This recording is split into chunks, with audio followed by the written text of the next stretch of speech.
What's going on, everybody? Today we're looking at the championship deck list from the Chill Series number 7, played and run by Caleb Rogerson. He was unable to make an interview today for the for the video, but we're going to be talking about his deck list a little bit, talking about him as a player a little bit, and I hope you guys enjoy the video. Are you looking for great deals on ptcgo codes? Check out our sponsor, Guardian Gaming TCGs. Use our promo code CHILLTCG for 10% off your entire order. Head on over to guardiangamingtcgs.com. All right, everybody, welcome back. It's Maddie here from Chill TCG. What's going on, guys? So today we're going to be looking at the championship deck list from the Chill Series number 7. The tournament was won by Caleb Rogerson. We have a few, things to say about him before we get into the deck list. So Caleb Rogerson here, he said he's currently in the seniors division. He's won the Dallas Regionals in 2020 in the seniors division. He currently lives in North Carolina in the USA. I said he likes to play Pikarom, but he'll play whatever deck he thinks is the best right now. And he started collecting Pokemon cards and playing casually 5 years ago, but he's been playing competitively for about 2.5 years. He said he's achieved a Worlds invite in both of the years that he's been playing competitively, so very impressive for Caleb there. A pleasure to have him play in the tournament. Unfortunately, he said he's very busy this weekend, will not be able to do the interview, but that's fine. We're still going to be able to cover his deck list, and we're still going to be able to say some things about his run and, about everything that he's done here in the Chill Series. I believe he's played the last few weeks of the Chill Series, so very cool to see him, get a win this week, or this past week. Funnily enough, after 7 Chill Series tournaments, Centiskorch VMAX has yet to win a tournament up till this past week here. So this week in the Chill Series number 7, Centiskorch VMAX got its first Chill Series win by the hands of Caleb Rogerson. So congratulations to Caleb. But I suppose we can get right into this deck list right now. So taking a look at the Pokemon, he is running 16 Pokemon, which is a little bit high, I think, for a Centiskorch deck. But, nonetheless, obviously performed very well. So if we look at it, he's running a 3-3 lineup of the Centiskorch VMAX and the Centiskorch V. Now, most people run 3-3, some people run 4-3, but most people aren't running 4 VMAXs. It's just not entirely necessary, especially in this deck with all of the different ways of Pokemon search that we have. So he's running a 3-3 lineup of those. Of course, if you don't know, Centiskorch VMAX for 2 colorless energy, 40 damage. If this attack does 40 more damage for each fire energy attached to this Pokemon. If you did any damage with this attack, you may attach the fire energy from your discard pile to this Pokemon. With Welder and with manual attachments and with this Pokemon setting itself up with energy after it attacks every turn, it's definitely able to do some absolutely incredible damage, getting up to, that range where you can one-shot other Pokemon VMAXs, which is very impressive, one of the key factors for this card. He also is running 2 Crobat Vs as well as 2 Dedenne-GXs, so definitely a lot of built-in draw engine here with the Pokemon. If you notice, he's not running any draw supporters there, like Magnolia or like Marnie. So he's just running the Welders, which does, give you some draw support there, and just 2 Boss's Orders. So very small supporter count, but those 4 draw support Pokemon are definitely going to be really useful for getting those cards in hand if you need them. He's also running 1 Eldegoss V, so this is obviously going to be really important to get those few supporters that you have in your deck back if for any reason they've been discarded. Or already played earlier in the game. Eldegoss V is really great, right? A lot of times win condition comes down to whether you have that boss's orders in hand. So Eldegoss V kind of extends that capability where if you have Eldegoss in hand or if you have Quick Ball in hand, whatever it might be, if you're able to get that Eldegoss, then you're going to be able to get that boss's orders for the win. So 1 Eldegoss V, definitely really important, I think, in this deck list. He's running 3 Volcanion. Definitely really good. This is a card that you would prefer to start your game with, of course, and as you prefer to go second, in the game. So mainly we run it for Flare Starter, but that attack can be really useful at times.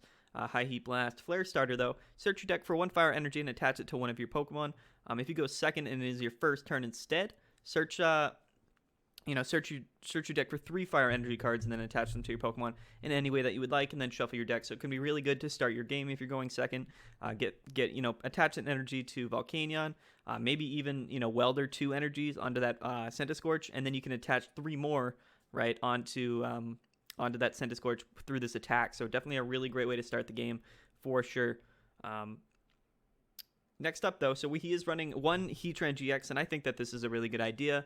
in Centiskorch. If you're not running greens, that is, which he's not. So I believe, running Heatran's a really good idea. When you run Heatran with Centiskorch, it makes a lot of sense because you're going to be piling a lot of energy on that Centiskorch most of the time. And we play Heatran-GX for that GX attack since we have an open slot for a GX attack in this deck. Hotburn GX, 50 times 50 more damage, for each fire energy that is attached to this Pokemon, which is incredibly useful. But you might be thinking, if you're piling all this energy on Centiskorch, how are you going to get also all that energy onto Heatran-GX when you just rather put it on Centiskorch? Yes, but this ability, Burning Road, so once during your turn, when this Pokemon moves from your bench to your active spot, you can just move any number of fire energy from your other Pokemon onto it. So if your, Centiskorch VMAX takes 1 or 2 hits, it's about to die, it's got like 7 fire energies onto it, then you can just play that switch card, go into the Heatran-GX, and move all of those energies onto Heatran and get another massive 350, 300 damage, whatever it might be, damage attack off onto your opponent's Pokemon, getting another one-hit KO. So it can be incredibly useful in this deck. All pretty standard inclusions, barring, the high count of Dedenne and Crobat. But if we look at it here, he's running 1 Marshadow, which is very interesting.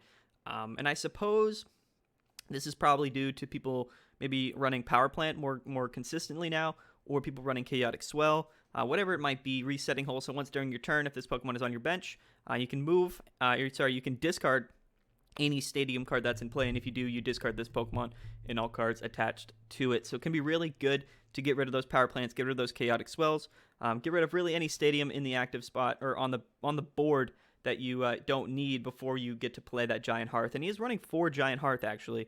We'll touch on that in just a bit as we go down to the trainer cards. But right now, so he's running 2 Fire Crystals. I think 2 is a good number in this deck. Things like Blacephalon might be running, obviously more than that. But with Centiskorch, once your Centiskorch VMAX dies, and you're discarding, like 5 or more energies from that Pokemon, then you definitely, you're going to want to get those energies back into hand some way easily. And inevitably late in the game, you're probably going to end up running out of energy if you don't have a Fire Crystal. So running 2 of these is really good. You get to put 3 fire energy from your discard pile back into your hand. Pokégear 3.0, interestingly enough, he's running 4 Pokégear with only 6 supporters. That makes sense, though. Since you're running such a low number of supporters, you're going to be wanting to play, a high number of Pokégear like he is here to guarantee, you're able to find those supporters at any point in the game, right, if you need them, which is probably going to be at least once per turn, right? You're going to want a Welder as often as possible, and if you're not going to want a Welder that turn, you're probably going to want to use Boss's Orders, right? So 4 Pokégear definitely makes a whole lot of sense. Onto the Pokemon search, though. So he's actually running, not Pokégear. He's actually running 4 Pokécom as well as 4 Quick Ball. So if we take a look at this, the majority of this deck is going to be basic Pokemon. Out of the 16 Pokemon, I believe 13 of these are basics. So, with Quick Ball, you're able to search out the majority of the Pokemon in your deck. But the thing is, you can't search out that Centiskorch VMAX, right? Which is obviously, the card that this deck is based around. So running 4 Pokécom makes a lot of sense. Having 16 Pokemon, you're almost always going to have at least 1 Pokemon in your hand, or at least 1 extra Pokemon in your hand, right? So running 4 Pokemon Communications makes a lot of sense because you're able to trade that Pokemon, put it back into your deck, and then grab any other Pokemon in your deck that you would like, which is most of the time going to be that Centiskorch VMAX, but it could also be anything else in your deck, right? So you have that Marshadow in your hand, but you don't need it. You need the Dedenne, or you have a Dedenne in hand, but you don't need it. You need the Eldegoss, right? So whatever that might be, having a wide variety of Pokemon in your deck, it makes sense to run Pokemon Communications, so you can grab that Pokemon in your deck that you do need. Definitely makes a lot of sense. Goes well with VMAXs right now, and also goes well with decks that run a wide variety of Pokemon, like this deck does. One interesting thing, though, if we take a look at it, he is running 2 reset stamps. So stamps have been incredibly good right now in the format. They're really good for things like Blacephalon. They can be really good against Eternatus. They can also be really good just in general, right? If you're down in the game, your opponent has 1 or 2 prize cards remaining, and you need some time to set up that last Centiskorch VMAX to get that big KO. So, stamping your opponent down to a small hand after you get a knockout can be extremely useful. It can really change the tides of the battle. We've seen it so many times. And I think Stamp is one of those cards that really should see play in any deck. I think a 2 count makes a whole lot of sense. It might be useful to pop one off earlier in the game when your opponent has a huge hand, but only has like maybe 4 or 5 prize cards left, right? You can still stamp them down and cut their hand in half. That is a pretty common occurrence, I think, right now in the format. And then also late in that game when you want to just completely, get rid of your opponent's entire hand, or, have them shuffle it back into their deck, when they're just about to win, when they have 1 or 2 prize cards remaining. So I think having 2 in the deck is really smart, and I think that Reset Stamp is an absolutely phenomenal card. He's running 4 switches, so switches obviously are really good in general. 4, obviously it's nothing crazy here. I think being paired with that with the Volcanions, right? You want to start your game with Volcanion, which means you need an easy way to switch out of it after you've set up that Centiskorch. So that makes a lot of sense. And then also just with the Heatran-GX, right? When you want to get this attack off, you're going to need the switch card in hand. That's how that combo works. So 4 switch cards definitely makes a lot of sense. And also, if you've attacked with your Centiskorch VMAX and, he's down to like 50 HP after an Eternatus hit him or a zacian, whatever it might be, you're going to want to be able to switch out into a second Centiskorch VMAX, whatever it might be. So 4 switch cards definitely makes a lot of sense. I think that's a smart amount of switch cards to run in this deck. He is running 4 Giant Hearths. So the thing is with Centiskorch VMAX is it relies heavily on being able to, welder as many turns as you can in a row, attaching energies as much as you can throughout the game as often as you can. Giant Hearth will guarantee that you can at least get 2 energies, fire energies into your hand, whatever turn it might be. That way, if you do have welder in hand, you're not going to waste it by only attaching 1 energy or just having to manually attach, 1 energy. So Giant Hearth, very good card. Should be run in pretty much every fire deck. You get to, let's just read the card here. So once during your turn, that player may discard a card from their hand. If they do, that player searches their deck for 2 fire energy cards, reveals them, and then puts them into their hand. Also can have some pretty good synergy with Fire Crystal, right? If you discard 1 fire energy for 2 more, not only are you thinning your deck, which can be really useful in matchups, but you're also able to get those energies back from the discard pile with things like Fire Crystal or just with the attack of Centiskorch VMAX, right? So having at least 1 fire energy in your discard pile throughout this game is going to be really important because it's actually going to accelerate the energy, that you'll be placing onto your Pokemon. So Giant Hearth can be extremely good for this fact here. Interesting though, so with the Marshadow and the 4 Giant Hearth, I think he's really, Caleb has really put a focus on this deck of always being able to have your stadium out when you want it, and have that really consistent stadium board control. With the 4 Giant Hearths and the Marshadow, he should be always able to get that Giant Hearth into play if he needs it, right? So very interesting, but very smart, I think, and definitely could be a really good idea. Next up, so he is running 2 Boss's Orders. So Boss's Orders is a card that people, of course, are going to be running in every deck. There's never a deck that it's not going to be useful in, and Centiskorch VMAX likes to get those big hit, one-hit KOs, or just those big KOs in general on all of those 3 prize Pokemon. So Boss's Orders is really smart. After you get that Centiskorch VMAX all set up, your opponent retreats his 3 prize Pokemon onto the bench. You're going to want to get that knockout on that 3 prize Pokemon. So being able to pop a Boss's Orders, bring that 3 prize Pokemon, whether it's a tag team or a VMAX, whatever it might be, into the active spot so you can knock it out and get that those nice 3 prizes. Obviously the name of the game with Centiskorch VMAX, so I think 2 Boss's Orders, very appropriate. Makes a lot of sense in this deck. You might be able to run 3, I don't know, but Caleb decided on 2, and I think 2, is pretty much the minimum I think that most people will run in whatever deck that they're playing. And of course, he's running 4 Welders, so any fire deck out there most likely should be running Welder. One of the best supporters in the entire game right now. It's the main reason I think why fire Pokemon are so good. Attach up to 2 energy cards from your hand to one of your Pokemon, and if you do, you draw 3 cards. Now, you can also manually attach on top of Welder. So if you think about it, like I said earlier with the Volcanions, with the Welder, with manual attachment, with that Centiskorch VMAX attack that also, attaches an energy from the discard pile, you're able to just accelerate massive amounts of energy in 1 turn, and Welder also, is a pretty good draw support there, being able to just draw 3 cards after you attach 2, so can be really, really good. Can be also really clutch, like if you only have 2 energies in hand, maybe off that Giant Hearth, you attach them both with Welder, you draw 3 more cards. One of those 3 cards that you draw is a fire energy that you can manually attach, right? Manually attach. And, that's also can be really clutch sometimes in the games. And, of course, you run 4 of those. Can be really good, of course, with Eldegoss, right? So you're running 4 of them, but, sometimes in the game you can pop 5 of them off in one game with that Eldegoss V. So, of course, Welder, incredibly good card, and I think running 4... at least 4 Welders should be run in every Centiskorch VMAX deck, that you'll find out there. One interesting thing to note, though, 1 Air Balloon. So Air Balloon is very interesting. Again, this deck, of course, like I said, with the 4 switch cards, has a large emphasis on being able to retreat out, switch out, whether it's into that, out of that Volcanion or into that Heatran-GX, whatever it might be. Air Balloon is also just a really good card, to get that retreat off. So Centiskorch VMAX has a retreat cost of 3. Discarding 3 energy is not as good as discarding 1. So being able to just retreat out for 1 energy, definitely not bad at all, considering how Centiskorch VMAX is going to have a crap ton of energy right onto it most of the time. One thing to note, though, is that Milotic V is actually a card that a lot of people are running to counter to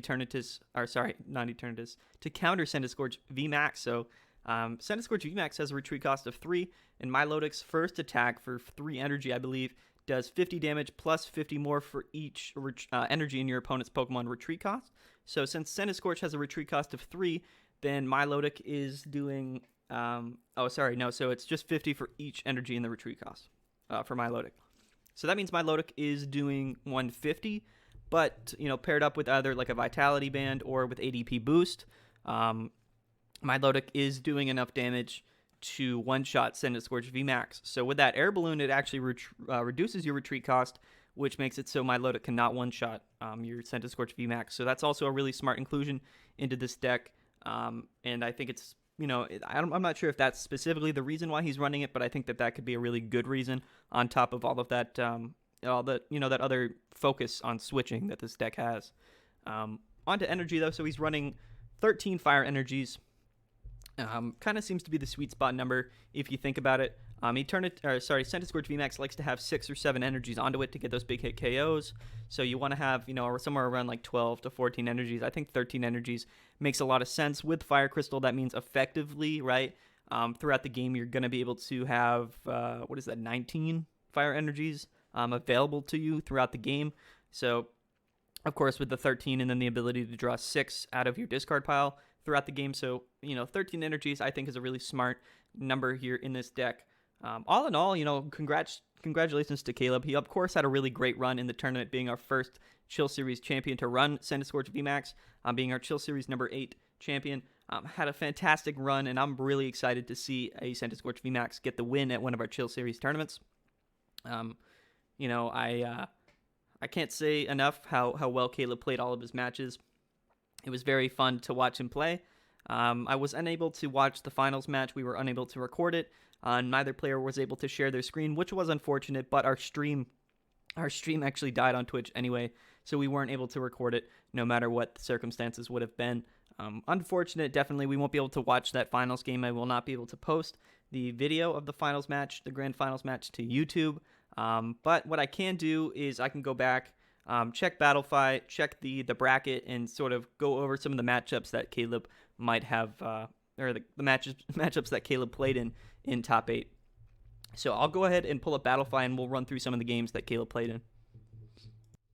All right.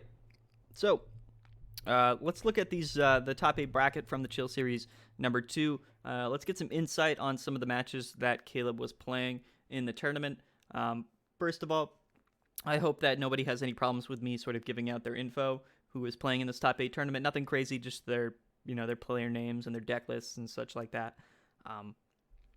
So let's take a look at it here. So Caleb right here is this guy right here, Mimonk HG, however you pronounce that name. This was him. He actually came in at the number 7 seed out of Swiss, which was very interesting.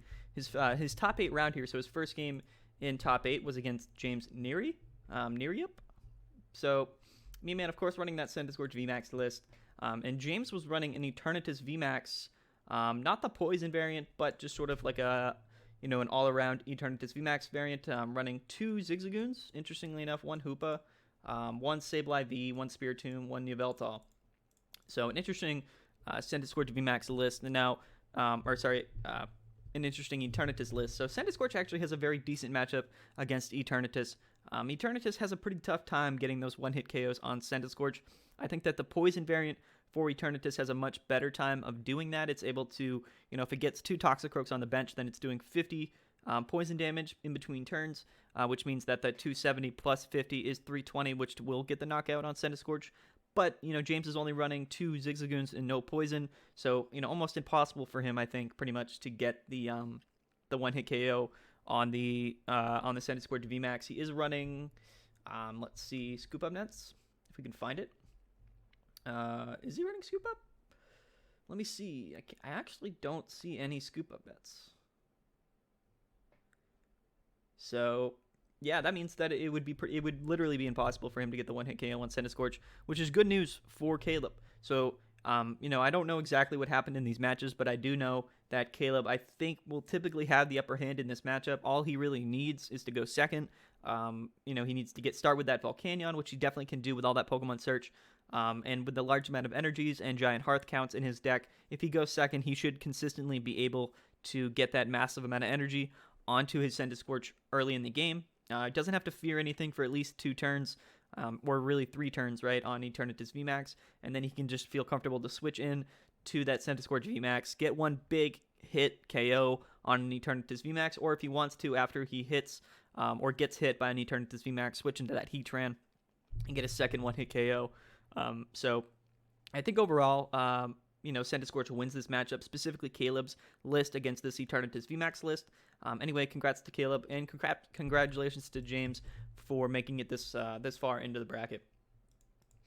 Next up, though, it looks like Caleb was playing Vitor, who is a very decent, very, very popular and talented ADP Zacian player, and that is, in fact, what he was playing. Looking at his deck list, so he's running 3 Dedennes, and 3 Zacians. This is definitely in 2 Viridian, so definitely a high pace Eternatus matchup. Definitely wants to get those early GX attacks, get those early setups, right? And if we look here, he is running the 4 count of Boss's Orders. So, the name of the game with ADP Zacian, right, is to obviously set up the GX attack and then start gusting onto those bench Pokemon. Shout out to Caleb for winning this matchup, because with the 2 Crobats and the 2 Dedennes in his deck, definitely gave Vitor all of the opportunities that he really would have needed to get that GX attack off and then start gusting into some of those bench support Pokemon to get 3 prizes from those knockouts. So Caleb probably must have had to play this matchup pretty smart, making sure he doesn't play too many Dedennes or Crobats onto his bench, so that they can get gusted and to get knocked out. Of course, going second still going to be really important. Centiskorch VMAX for 6 energies, I believe, should be able to get the KO on that ADP tag team. And, of course, Volcanion isn't getting the knockout on Zacian, I believe. Oh, wait, no, it is. Volcanion is getting the knockout on Zacian because it hits for a 111 if there's 4 energies on the board, while Zacian only has 220 HP. So Volcanion was probably a very big factor here in this matchup for the ability to one-shot Zacian V. Very, very interesting indeed. I think overall Centiskorch does have a pretty decent matchup against ADP Zacian. But of course, with ADP Zacian, anything can happen, right? So anyway, shout out to Vitor for making top 4. And again, congrats to Caleb for making it all the way to the championship round after this match here. So going back, let's look at the finals here, the grand finals. Interestingly enough, he was playing Moleman, who was running a Blacephalon deck list. Very interesting indeed. So Blacephalon is kind of a weird matchup against Centiskorch VMAX. So, of course, Volcanion isn't really going to help you a whole lot as a single prize attacker. It does 111 damage if there's 4 energies on the board, but Blacephalon has 120 HP, so that can be a little bit awkward. You're going to be relying on that Centiskorch VMAX. But what I think probably did help him a lot was the fact that he was running 2 reset stamps and 2 boss's orders. So, really it probably depended on whether he got, and this was 2-1, so this went to game 3, this matchup actually. So definitely super interesting. Caleb probably was a little bit stressed out in this matchup because it can be really scary playing Blacephalon. But Blacephalon does need 7 energies in hand with 3 attached onto Blacephalon to get the one-hit KO onto on the Centiskorch VMAX. So I think as long as you play this matchup smart, if you're Caleb, as long as you're able to get those boss's orders when you need them, gust into those Zacians or those Oricorios, whatever 2-prize Pokemon might be on Moleman's bench there, to get those multiple knockout prizes. Also, you can go into Heatran to get that knockout on a Blacephalon. It's a 2-prize Pokemon, but it's better than getting a 3-prize Pokemon knocked out. So definitely not a bad idea at all. But the fact that he's running 4 Giant Hearths could be pretty sketchy, right? Because Blacephalon really depends on Giant Hearths as well. So definitely very interesting, but very impressive for Caleb to win this matchup as well. Congrats to Moleman there for making it to grand finals. But that was Caleb's run. So those were the 3 decks that he ran into in Top Cut. He beat Eternatus, beat ADP, and beat Blacephalon. So it definitely says a whole lot about Caleb. Says a lot about his run. Says a lot about Centiskorch VMAX and just sort of how well this deck can really do in a bracket with some of the best decks in the format right now. So again, I want to give a big congratulations to Caleb for winning Chill Series number 7. Hopefully we see him in Chill Series number 8. And hopefully we see him, in plenty of tournaments in the future. He will be qualifying for the Invitational after getting that past win this past weekend. So congratulations to him. I want to give a big shout out to everyone who played in the Chill Series number 7. I want to give a big shout out to Guardian Gaming TCGs for sponsoring this tournament.